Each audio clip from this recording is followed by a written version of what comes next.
தான் நான் வந்து தையல் போடுறேன். அப்போ நம்ம வந்து மடித்து திருப்பும்போது சேம் அதே 3 இன்ச் அளவுலையே தான் இருக்கும். கழுத்து வந்து அகலம் ஆகாது. ஏன்னா ஃப்ரண்ட் நெக்கும் அதே 3 இன்ச்சுக்கு தான் வந்து இருக்குது. அப்படிங்கிறதுனால அதே அளவில் நான் வந்து தையல் போட்டுக்கிறேன். நான் சொல்கிறது உங்களுக்கு புரியும்னு நினைக்கிறேன். இந்த இடத்துலையே தையல் போட்டேன் அப்படின்னா 3 இன்ச்சோட முடிஞ்சு போயிடும். இந்த இடத்துல நான் தையல் போட்டேன் அப்படின்னா, இந்த கேன்வாஸ் மேலே தையல் போட்டேன் அப்படின்னா எனக்கு அது திருப்பும் போது 3.25 to 3.5 இன்ச்சுக்கு வந்து வந்துடும். இப்போ இதை ஒட்டியே நான் வந்து ஊசியோட தையல் போடுறேன். இந்த கேன்வாஸ் வந்து கீழால இருக்குது அப்படிங்கிறதுனால நம்ம வந்து திருப்புறதுக்கு நமக்கு ரொம்ப ஈஸியாக இருக்கும். ஏன்னா அந்த துணி மட்டும் தானே நம்ம வந்து திருப்புறோம்.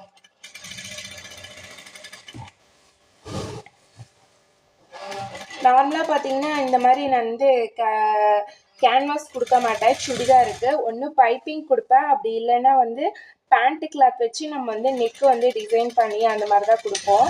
ஆனால்